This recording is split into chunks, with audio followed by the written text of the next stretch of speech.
అందరికన్నా ముందు పుట్టినవాడు ఆయన. పుట్టినవాడేమిటి, ఉన్నవాడు ఆయన. అన్నీ వెళ్ళిపోయిన తర్వాత అన్నీ తనలోకి తీసుకుని ఉండిపోయేవాడు ఆయన. ఇంకా ఆయనకి వయస్సు ఏమిటి? పైకి బాహ్యంలో శంకరుడు తన నింద తాను చేసుకుంటున్నాడు. చిన్నారులలోన చిన్నవాడందుమా ఏనాటి వాడొకో ఎరుకలేదు, ఆకారమునాతడు భలే మేటియందుమా ఆకారమిట్టిదో అరయరాదు. పోనీ అంత ఎత్తుంటారండి, చాలా బాగుంటారండి అందామా? అసలు ఆయన ఆకారం ఏమిటో లోకంలో తెలిసినవాడు లేడు. 63 లీలామూర్తులు, అరూపరూపి లింగస్వరూపం, అంతటా నిండి నిబిడీకృతం అయిపోయినటువంటి వాడు. ఏది ఆయన రూపం? అసలు రూపం తెలియని వాడితో పెళ్ళేమిటమ్మా నీకు? పైగా కులగోత్రములు 2 అరయుధమందుమా తల్లిదండ్రులు ఎప్పుడు ధరణి లేరు. కులం గోత్రం తెలుసుకోవాలా పెళ్ళంటే? కులం గోత్రం తెలుసుకుందామంటే తల్లి తండ్రి ఏరి లోకంలో? ఆయనకు పుట్టుకంటూ ఉంటే నువ్వు తల్లి తండ్రి, పుట్టుకేమిటి ఆయనకి? ఆయన మహానుభావుడు, ఉన్నది ఆయన ఒక్కడే. అటువంటి వాడికి పుట్టుక ఎందుకు ఉంటుంది? కాబట్టి పుట్టుక లేదు. అటువంటి వాడు అమ్మా నీకెక్కడ దొరికాడు? అతనితో పెళ్ళేమిటి? నా మాట విను, విడిచిపెట్టేసేయి. బహుశः మాయచేత కపట మంత్రములను నిన్ను ఎట్లు ఎరిగించుకున్నాడో కాని తగినవాడు కాడు కాడు. బహుశः నీ మీద మాయో మంత్రమో వేశాడు ఇల్లాల్ని చేసుకుందామని. నా మాట విను, వదిలిపెట్టేయి అన్నాడు. అని ఊరుకోలేదు. నిజమే, పోనీ ప్రత్యక్షం అయిపోయాడు అనుకో, ఆయన సొమ్మేం పోయింది, పెళ్లి చేసుకోమంటే సంతోషంగా చేసేసుకుంటాడు. కానీ రేపొద్దున్న మీ తండ్రి అంత ఐశ్వర్యవంతుడు, మంచి పట్టుబట్టలు బంగారు పళ్ళెంలో పెట్టి కట్టుకోవో ఎల్లుడు అని ఇస్తాడు. చీనాంబరంబులు చెలువొప్ప కట్టడు మధుసేందూరేంద్ర చర్మాంబు గాని, రక్తమోడిపోతున్నటువంటి ఏనుగు తోలు ఒకటి కట్టుకుని వస్తాడు పెళ్లిపేటల మీదకి. బాగుంటుందా? ఎంత అసహ్యంగా ఉంటుంది. చీనాంబరాలు తీసుకొచ్చి కట్టుకోవాయా అంటే కట్టుకోడు, అది నిందగా కనపడుతుంది. కానీ ఆయన భక్తికి ఎంత వశుడవుతాడన్నదానికి సంకేతం.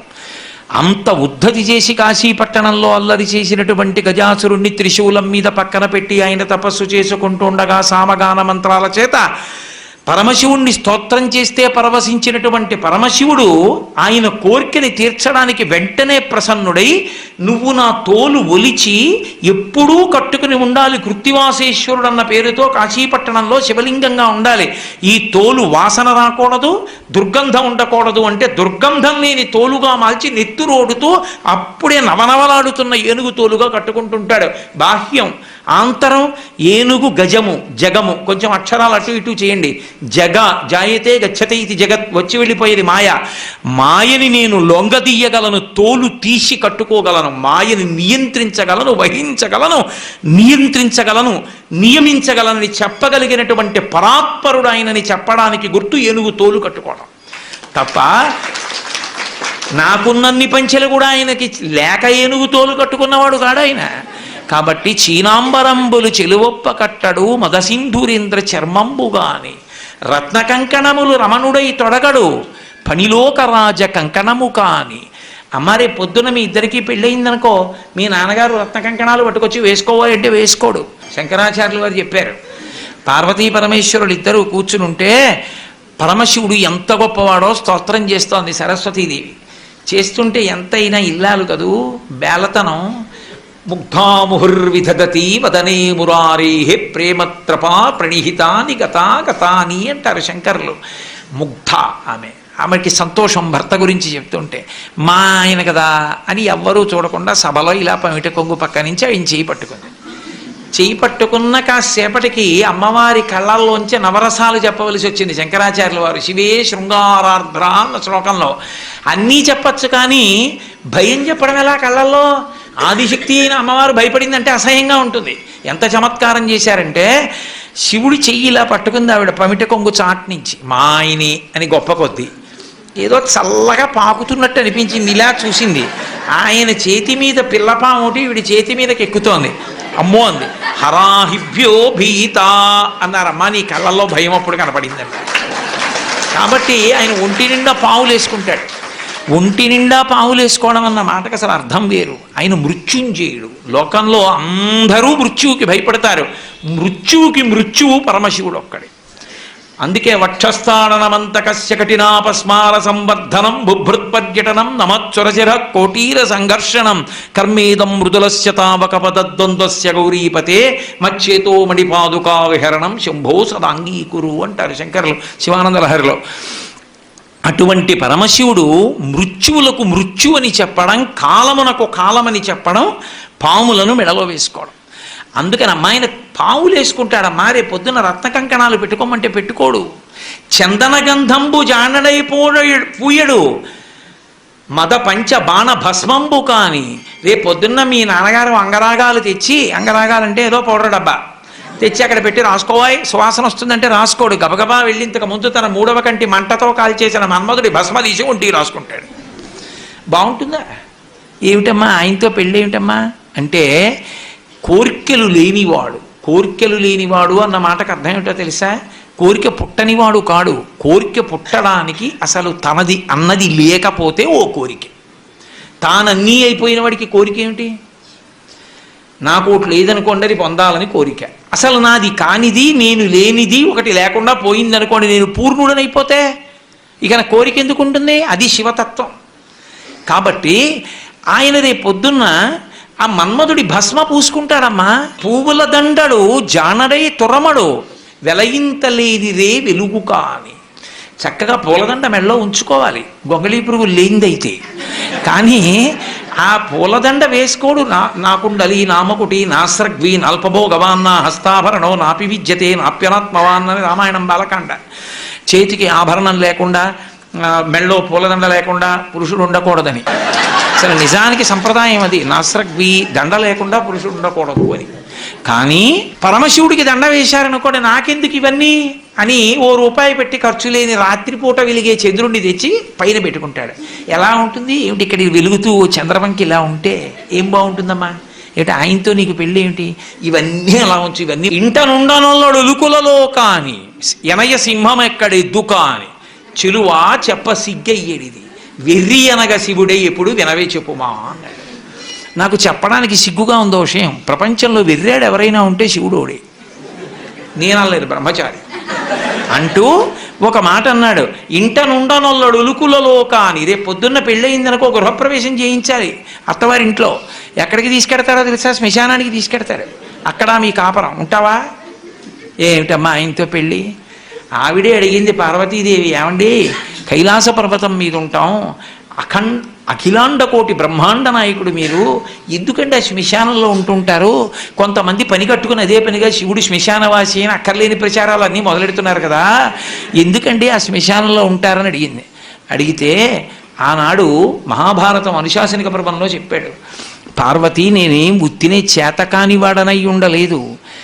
బ్రతికున్న నాళ్ళు అక్కడికెడదాం ఇక్కడికెడదామని పని లేకపోయినా షికార్లు తిరిగి నేను ఇంతటి వాణ్ణి అని గుండెల మీద చెయ్యేసుకుని ఇంత గర్వించి మా ఆవిడ, మా పిల్లలు, మా అన్నయ్య, మా తమ్ముడు, మా స్నేహితులు ఇంతమందిని చూపించినవాడు ప్రాణం పోయిన తర్వాత ఎండు కర్రల మీద పడుకోబెట్టి తాడుతో కట్టేసి ఒంటి మీద కేవలం అత్యంత చవకబారు వస్త్రం ఒకటి పెట్టి పాడి మీదకి తీసుకెళ్ళేటప్పుడు ఆ బట్ట కూడా తీసేసి కట్టెల మీద పడుకోబెట్టి ఇంధనం పోసి కర్త వచ్చి అగ్నిహోత్రం వెలిగిస్తే తల దగ్గర నుంచి కాలుతూ వచ్చేసి తల బద్దలైపోయిన తర్వాత అరికాళ్లలోంచి నెత్తురు ముద్దలుగా పైకొస్తుంటే పెద్ద కాడ పట్టుకుని కాళ్ళు పైకెత్తి వెనక్కి పారేస్తే నా ఒళ్ళు అనుకుని మురిసిపోయిన వాడు ఆ కట్టెలలో కాలిపోతుంటే జీవుడు పైకి లేచి చీకటి పడుతోందని వచ్చిన వాళ్ళందరూ స్నానం చేసి వెళ్ళిపోతే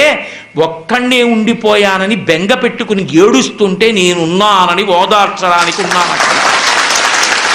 నేను లేకపోతే చచ్చినవాడు చస్తాడు పార్వతి, అందుకున్నానన్నాడు. అది ఆయన ఔదార్యం. చేతకాక అక్కడ ఉండలేదు. అన్నవాడిని ఓదార్చకుండా ఉంటే తెలిసి వస్తుంది వాడికప్పుడు శివుడు శ్మశానవాసని విమర్శించడం ఏమిటో కాదు. అసలు మీకు ఒక యథార్థం చెప్పాలంటే 2 ఉంటాయి ఈ లోకంలో. ఉంటే శ్మశానం ఉంది, లేకపోతే మంగళప్రదత్వం ఉంది, అంతే. అసలు ఈ భూమండలమే పెద్ద శ్మశానము. చచ్చిపోయాక శ్మశానానికి తీసుకెళ్లారా? శ్మశానానికి వెళ్ళాక చచ్చిపోయారా ఎవరైనా? నాకు చెప్పండి. శ్మశానానికి వెళ్ళి చచ్చిపోయిన వాడు లేడు. ఇంట్లో చచ్చిపోయాడు, హాస్పిటల్లో చచ్చిపోయాడు, రోడ్డు మీద చచ్చిపోయాడు, ఎక్కడ పడితే అక్కడే చచ్చిపోయారు. ఆఖరికి నేను ఇప్పుడు గట్టిగా మాట్లాడుతుంటే ఈ ధ్వని ప్రకంపనలకి సూక్ష్మాంగ జీవులు చచ్చిపోయాయి. చచ్చిపోయినదంతా అమంగళత్వం, కానీ చచ్చిపోయిన వాడిని బ్రహ్మాండంలో కలిపింది ఎదుగు అమంగళత్వం అయింది. అందుకని లోకము శ్మశానమనైనాను, అసలు శ్మశానం అన్న మాట లేదనన్నాను. శివుడు శ్మశానవాసం నువ్వు గుండెలు బాదుకుని మాట్లాడడం ఏంటి? అర్థం లేని విషయం. తప్పు. అటువంటి తప్పుడు ప్రచారాలు చేయకూడదు. సనాతన ధర్మాన్ని పాడు చేయడం అది. కాబట్టి పరమశివుడు అనుశాసనిక పర్వంలో ఇటువంటి వాళ్ళు పుడతారని తెలిసే పార్వతీదేవి చెప్పించింది ఆయన నోటి వెంటే. నేను అందుకుంటాను అక్కడ కాదు. అక్కడ భూత ప్రేతములు ఉంటాయి, అవి ఇళ్లల్లోకి చొరబడతాయి. చొరబడమనుకుంటున్నారేమో. ఉత్తిష్టంతో భూత పిశాచాహ అని ఎందుకంటున్నారు మరి పూజ చేసేటప్పుడు? లేని వాటిని లేమంటారా? ఇక్కడ ఉంటే కదా ఎవరినైనా అమ్మ మీరు లేవండి అంటాను. ఎవరూ లేకుండా ఉత్తినే లేవండి అంటే నేను పిచ్చాండి అంటే. ఉన్నాయి కదా భూత పిశాచాలు, అందుకే కదా ఉత్తిష్టంతో భూత పిశాచాహ అంటున్నారు. అవి ఇళ్లల్లోకి వెళ్ళి భగవత్కార్యాలు చెడగట్టకుండా నేను అక్కడ తాండవం చేస్తుంటే అవి చూస్తూ ఉంటాను. కాబట్టి ఉదారుడు, కానీ తనని తాను నింద చేసుకున్నాడు. అది విచిత్రం. ఇంట నుండనొల్లడు లుకులలో కాని ఎనయ సింహం ఎక్కడ ఎద్దు కాని. రేపు పొద్దున ఎద్దుకండి, ఆ ఎద్దు ఇదిగో నా సింహం ఉంది ఎక్కండి చక్కగా అంటే ఎక్కడో ఎద్దే ఎక్కుతాడు. ఆయన ఎద్దెక్కేది అమాయకుడై ఎక్కడో. వృషభము దేనికి సంకేతం అంటే ధర్మానికి సంకేతం. ఆయన ధర్మాన్ని ఇష్టపడతాడు. ఆయన భక్తులకు ధర్మమునందు అనురక్తి కల్పిస్తాడు. అటువంటి పరమశివ తత్వాన్ని మార్చి మాట్లాడి ఎందుకమ్మా ఆయనతో పెళ్ళేమిటమ్మా, నా మాట విని విడిచిపెట్టు అని. నేను చక్కగా చూడు ఎంత యవ్వనంలో ఉన్నానో, నీకు తగినటువంటి వాణ్ణి కాబట్టి నన్ను తగిలి నీవు నా వెంట చనుదెమ్ము వనటకుంద నేత్ర వనజనేత్ర, నన్ను తగులుకుని నాతో వచ్చేయి, వదిలేయి తపస్సు అన్నాడు. విందావిడ.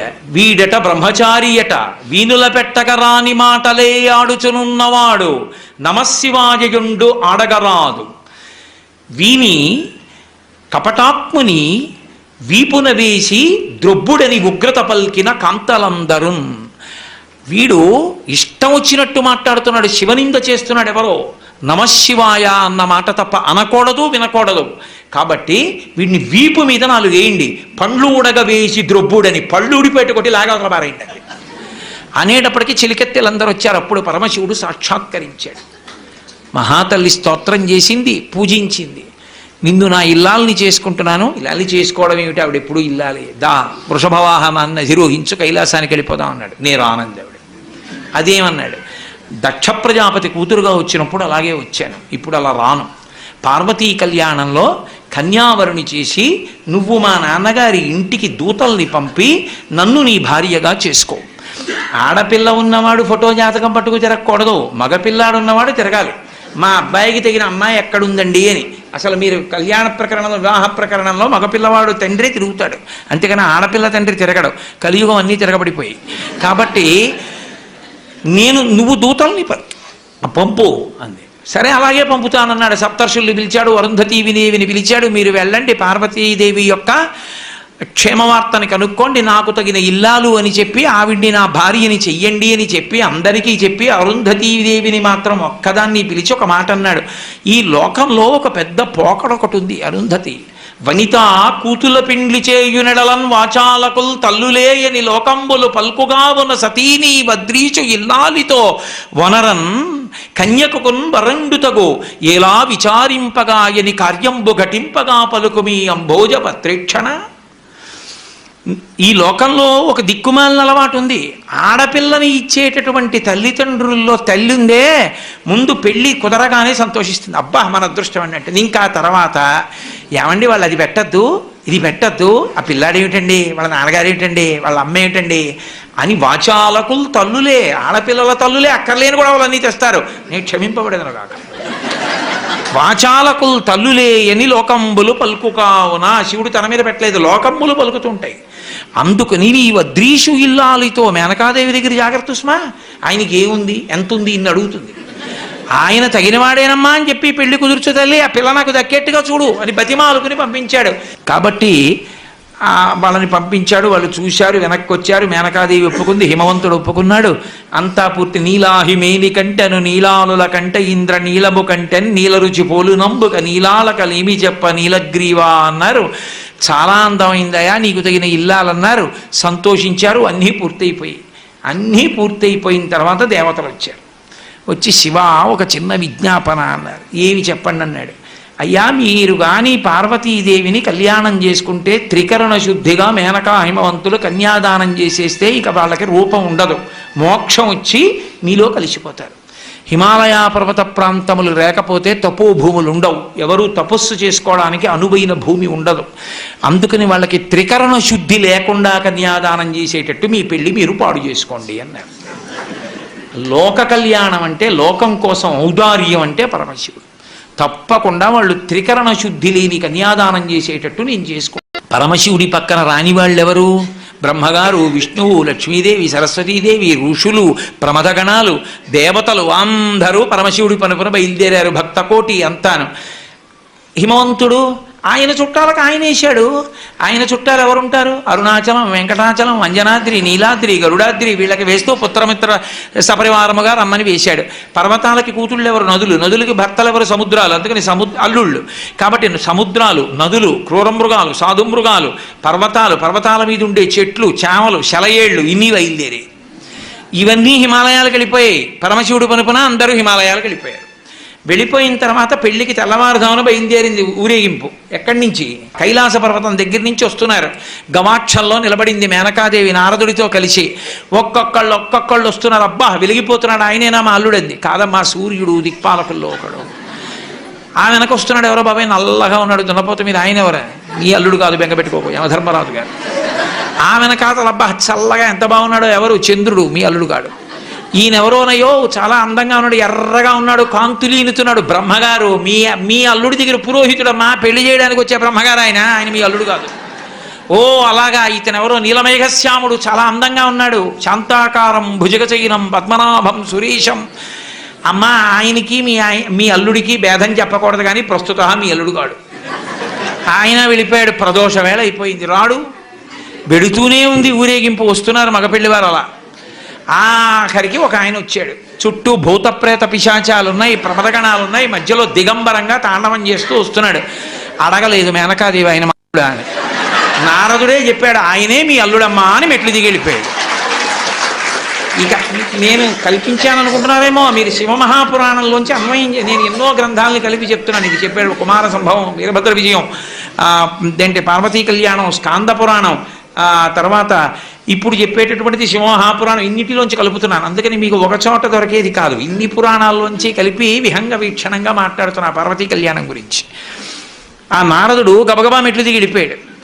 ఈవిడ గబగబా మెట్లు దిగి తిన్నగా పార్వతీ దగ్గరికి వెళ్ళింది. నిన్ను చంపినే చచ్చిపోతా, వాడా దొరికాడు నీకు భర్త, తపస్సోట. రేపు పొద్దున్న పెళ్లిపీటల మీదకి వచ్చి కూర్చుంటే కాళ్ళు ఎలా కడగడం, కన్యాదానం ఎలా చేయడం, ఆడల్లుడు ఏమిటే అని పెద్ద గొడవ మొదలెట్టి నానా అల్లరైంది. నారదుడు వచ్చాడు, బ్రహ్మగారు వచ్చారు, విష్ణు వచ్చారు. ఎంత నచ్చ చెప్తే మాత్రం ఆవిడ వింటుంది? ఆవిడ వినలేదు. వినకపోతే అప్పుడు నచ్చ చెప్పారు, ఇంకొక్కసారి చూడు, ఈసారి నచ్చకపోతే చెయ్యొద్దు, అసలు నిజంగా మీ అల్లుడు ఎలా ఉంటాడో నువ్వు చూడు అంటే చూసింది. కోటి సూర్య ప్రతీకాశం సర్వావయవ సుందరం విచిత్రవసనం చాధానాభూషణ భూషితం సుప్రసన్నం సులావణ్యం సుహాసంచ మనోహరం గౌరాభం యుతి సంయుక్తం చంద్రరేఖా విభూషితం సూర్యేణ చిత్రితం మూర్ధ్ని చంద్రదండ విరాజితం గంగా చ యమునా చైవా విధత్తు స్మరుచామరే అంటూ పట్టుపుట్టాన్ని కట్టుకుని గంగా యమున ఇద్దరూ కూడా ఒకళ్ళు సూర్యేణ చిత్రితం మూర్ధ్ని, సూర్యుడేమో పైన గొడుగు పట్టుకుంటే, చంద్రుడు పక్కన దండం పట్టుకుంటే, గంగా యమునులు ఇద్దరు వెనకాతల సేవిస్తుంటే మంచి ప్రసన్నంతో లావణ్యంతో అద్భుతమైనటువంటి రూపంతో అందాలకి అందంగా ఎంత సౌందర్య రాశియో అటువంటి మహామూర్తిగా పరమశివుడు నడిచొస్తున్నాడు. చూసింది, అబ్బా ఈయన మా అల్లుడు, కన్యాదానం చేస్తానంది అంది. కానీ అలా కనబడితే ఎప్పుడైనా అలా కనపడడమ్మా, ఒక ప్రయోజనానికి కనపడ్డాడు. ఒక ప్రయోజనం రైటే, మళ్ళీ ఆ ప్రయోజనం అంటే త్రికరణ శుద్ధి లోపించింది. హిమవంతుడితో వాదించి నమ్మి శివుడు ఇలా ఉంటాడని చేస్తున్నా ఆవిడికి ఎక్కడో మనసులో బెరుకుండిపోయింది, అలా ఎందుకు కనపడ్డాడని. త్రికరణ శుద్ధిగా కన్యాదానం చెయ్యలేదు. ప్రపంచంలో తన కన్యాదానానికి తను త్రికరణ శుద్ధి లేకుండా చేసి తన పెళ్లి తానే పాడు చేసుకుని తలవంపులు తెచ్చుకొని అవమానాలు పడి పెళ్లి చేసుకుని తన భార్యకిచ్చిన మాట నిలబెట్టుకుని లోకాలకి తపోభూములు నిలిపినటువంటి ఉదారుడు పరమశివుడు ఒక్కడే. అప్పుడు పార్వతీ కళ్యాణం జరిగింది. మళ్ళీ ఆ పార్వతీ కళ్యాణంలో పెద్ద రగడ. ప్రవర చెప్పవలసి వచ్చింది. ప్రవర చెప్పవలసి వస్తే ఈయనకి తండ్రి ఎవరు, తాత ఎవరు, బలానా వాళ్ళ మునిమనవాడు చెప్పాలి, మనవాడు చెప్పాలి, బలానా వాళ్ళ కొడుకు చెప్పాలి. చెప్పాలంటే ఎవరిని అడిగితే ఇంటి బ్రహ్మగారిని అడిగారు, ఏం నీకు తెలుసా? నాకేం తెలుసు, పిల్లాన్ని ఎంచుకున్నది మీరు చెప్పాలన్నాడు. ఎవరిని అడిగితే వాళ్ళు ఏమో మాకన్నా ముందు ఉన్నాడు ఆయన, మాకు తెలియదు అన్నారు. నారదుడు వీణ వాయించుకుంటున్నాడు, వెళ్ళి కోపం వచ్చి ఆ వీణ పట్టుకున్నారు. బుద్ధుందా ఇప్పుడు కచేరీ ఏమిటో పక్క పిల్లాడి ప్రవర తెలియక ఏడుస్తుంటే, అసలు ఆ పిల్లాడి ప్రవర నీకేమన్నా తెలుసు? అప్పుడు నారదుడు నవ్వి అన్నాడు, ఆయనకి ప్రవర ఏమిటి, ఆది మధ్యాంతరహితుడు, ఆయనకి ప్రవర ఉండదన్నాడు. ఇప్పుడు ఏదో ప్రవర కల్పించాలి కదా. ఏదో వెనకటికి ఒక విషయం చెప్తుంటారు, పాలేరుని పెట్టుకోవాలని ఒక ఆయన పిలిచి కొన్నాడు, 4 రోజులు పని చేయబోయి పని చూసి పెట్టుకుంటా అన్నాడు. అన్నీ చూశాడు, చాలా బాగా చేస్తున్నాడు. నిన్ను పెట్టుకుంటాను పనిలో, నీ పేరు ఏమిటన్నాడు. పెరుమాళ్ళు అన్నాడు. పెరుమాళ్ళు అన్న పేరుతో నాకొద్దు, ఎప్పుడన్నా నిన్ను తిట్టాల్సి వస్తే లేనిపోని పాపం వస్తుంది, నీకు 100 రూపాయలు ఇస్తాను, మీ ఊరు వెళ్ళి పేరు మార్చుకుని మళ్ళీ రా అన్నాడు. ఓ వారం పోయాక వచ్చాడు, మార్చుకున్నావా? మార్చుకున్నాను. ఏం పెట్టుకున్నావు? పెద్ద పెరుమాళ్ అన్నాడు. అలా పరమశివుడికి ప్రవర చెప్పమంటే ఏం చెప్తారు? అందుకు నిర్గుణ నిరంజన నిరాఖ్యాత నిరామయ నిర్వికల్ప పంచారుషేయ ప్రబలాన్విత పరమశివ గోత్రస్య పరమశివ శర్మణో నప్త్రే అన్నారు. అని విశ్వేశ్వర శర్మణ పౌత్రాయ సుందర శివ శర్మణ పుత్రాయ అని విశ్వనాథ శర్మణే వరాయ అఖిలాండకోటి బ్రహ్మాండ నాయకాయ తత్వమర్థస్వరూపాయ సకల భక్తార్తి భంజనాయ కైలాసపర నివాసాయ విశ్వేశ్వర శర్మణే వరాయ అని ఆఖరికి ఆయనకి పరమశివుడి పౌత్రుడు. ఆయన పేర్లే మార్చి కొంచెం కొన్ని పేర్లు ముత్తాత చేశారు, కొన్ని పేర్లు తండ్రి చేసి ఆయన్నే పెళ్లి కొడుకుని చేశారు. చేసి అమ్మవారి దగ్గరికి వచ్చేసేపటికి కాశ్యపావత్సార నైధృతత్రయారుషేయ ప్రవరాన్విత కాశ్యపస గోత్రస్య, కాశ్యపస గోత్రంలో పుట్టినటువంటి అమ్మవారు అని చెప్పి ఆ అమ్మవారికి మొట్టమొదట ఎవరి యొక్క మునిమనవరాలు అంటే ఆమె కోలాహల శర్మణో నప్త్రీ, కోలాహల పర్వతం అనేటటువంటి దానికి ఆమె మునిమనవరాలు. అలాగే త్రికూటాచల పర్వతం, అలాగే హిమవత్ పర్వతం, హిమవంతుని యొక్క పుత్రి, తత్వమర్థస్వరూపిణి మహాలక్ష్మీ రూపిణీం కన్యాం అని చెప్పి పార్వతీదేవిని కన్యాదానం చేయించి పార్వతీ పరమేశ్వర కళ్యాణాన్ని పూర్తి చేశారు. ఈలోగా శ్రీ మహావిష్ణువు పరిగెత్తుకొచ్చి అయ్యో ఉపద్రవం జరిగిందని, స్వామీ శంకర కంకణోరగపతి సంపూజ్య బృందారక కామధ్వంసక ఎల్లలోకములు మీ కళ్యాణముం చూడస ప్రేమం చనుదించియుండుటను చేసి మహావ్రేగై భరంభోర్వక ఈ ధరణీ చక్రము కృంగే సమతం పొందించి రక్షింపవే అన్నాడు. పర్వతాలు, సముద్రాలు, నదులు ఇన్నొచ్చేసాయి, దేవతాగణాలు వచ్చేసాయి, భూమి కుంగిపోతోంది. మీ కళ్యాణానికి ఇంతమంది రావడంలో అటు బరువు తగ్గింది, ఇటు బరువు ఎక్కువైంది, అయ్యా ఈ భూమిని రక్షించండి అన్నారు. వెంటనే అగస్త్య బ్రహ్మని పిలిచి, మహానుభావ అగస్త్య, నువ్వు ఒక్కడివే అంతటి శక్తివంతుడివి, నువ్వు దక్షిణ దేశానికి వెళ్ళిపోతే ఈ భూమండలం నిలబడుతుందని అగస్త్యుణ్ణి దక్షిణ దేశానికి పంపించారు. అక్కడతో భూమి సమత్వాన్ని పొందింది, పార్వతీ పరమేశ్వరుల యొక్క కళ్యాణం పూర్తయింది. ఆ తల్లిదండ్రులైనటువంటి పార్వతీ పరమేశ్వరుల్ని కళ్యాణ వేదిక మీద ఎవరు చూస్తారో, అక్షతలు మనం పోసుకున్నాం అనుకోండి, ప్రజా మే కామ సమృద్ధ్యతాం, యజ్ఞో మే కామ సమృద్ధ్యతాం, శ్రియో మే కామ సమృద్ధ్యతాం అని అడుగుతాం. నాకు ఐశ్వర్యము కలుగుగాక, సంతానము కలుగుగాక, అలాగే యజ్ఞములు చేసేటటువంటి అధికారము కలుగుగాక, నాకు అటువంటి అదృష్టము కలుగుగాక అని. పార్వతీ పరమేశ్వరులు కళ్యాణం చేసుకున్నప్పుడు ఒండురుల యొక్క శిరస్సుల మీద పోసుకున్నటువంటి శ్వేతాక్షతల్ని ప్రసాదంగా తీసుకుని అవి మన శిరస్సు మీద పోసుకుంటే పెళ్లి కాని వారికి పెళ్ళి అవుతుంది, పిల్లలు లేని వారికి పిల్లలు పుడతారు, ప్రమాదాలు పొంచి ఉన్న వారికి తప్పిపోతాయి, సమస్త లోకాలు సుఖంగా ఉంటాయి. ఒక్కసారి పార్వతీ పరమేశ్వర కళ్యాణం చేస్తే ఆ మంత్రముల యొక్క ప్రకంపనలు వాతావరణంలోకి ప్రవేశించినటువంటి కారణం చేత ఆ ప్రాంతమంతా కూడా సుభిక్షంగా శోభిల్లుతుంది. మనందరి ఎడల పార్వతీ పరమేశ్వరుల యొక్క నిర్హేతుక కృపాకటాక్ష వీక్షణములు ప్రసరించుగాక అని సాంజలి బంధకంగా వారి పాదములకు నమస్కరిస్తూ మీ అందరికీ నా హృదయపూర్వకమైనటువంటి కృతజ్ఞతలను ఆవిష్కరిస్తూ ఇక్కడితో నా ఉపన్యాసాలు పూర్తి